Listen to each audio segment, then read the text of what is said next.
Hey, Em. Yeah. The North Carolina Council of State candidates, how can they affect my life? And what powers do they have? Yep. You know, like the Commissioner of Labor, name on every elevator. Commissioner of Agriculture, name on every gas pump. And then car insurance rates. Oh my gosh, the Commissioner of Labor. Why are they so important?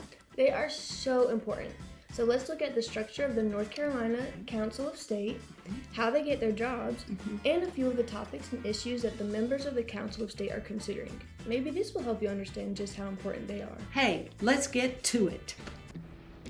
So, just to set the scene, the Council of State officials profoundly affect your personal life. For example, in addition to the elevators and gas pumps, they're responsible for regulations involving robocalls, scams, public schools, charter schools, and homeschools, insurance rates for cars and homes, and inspecting amusement rides like at Carowinds. But to understand a little further, let's first look at the structure of the North Carolina Council of State. Okay, so the North Carolina Council of State includes the governor, the lieutenant governor, and 8 elected officials, 8 on the Council of State.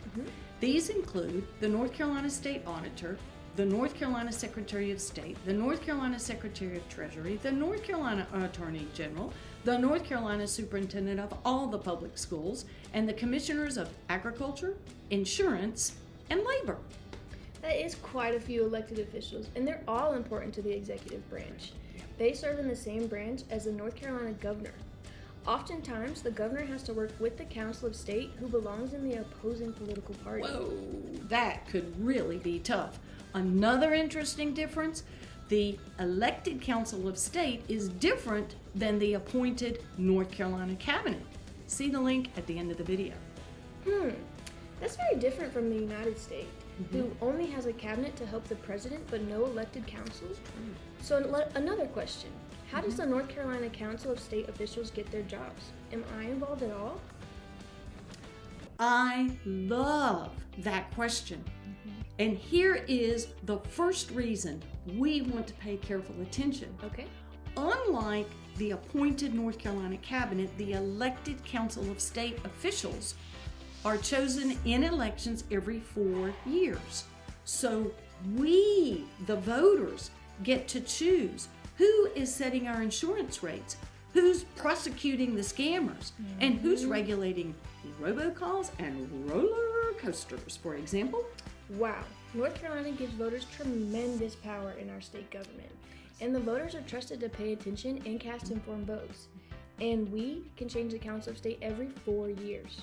Wow, but why do we care? Okay, good question. Are you interested in any of the recent issues decided by the North Carolina Council of State? This is the second reason we want to pay attention. Yes, please. I am definitely interested. Tell me. Great. So here's a few headlines in the news recently. Home insurance rates to rise in the triad. The North Carolina Insurance Commissioner rejects 49.9% hike in mobile insurance rates. Forsyth Guilford motorists face steep auto insurance premium hike requests. Is there an agency that oversees homeschool? Telemarketers, robocallers top list of North Carolina consumer complaints.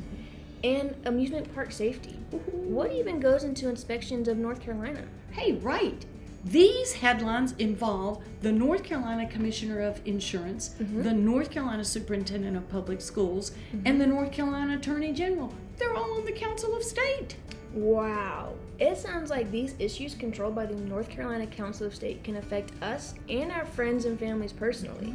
The Council's decisions make a significant difference. Absolutely. So get informed, research the Council of State candidates, vote with accurate information.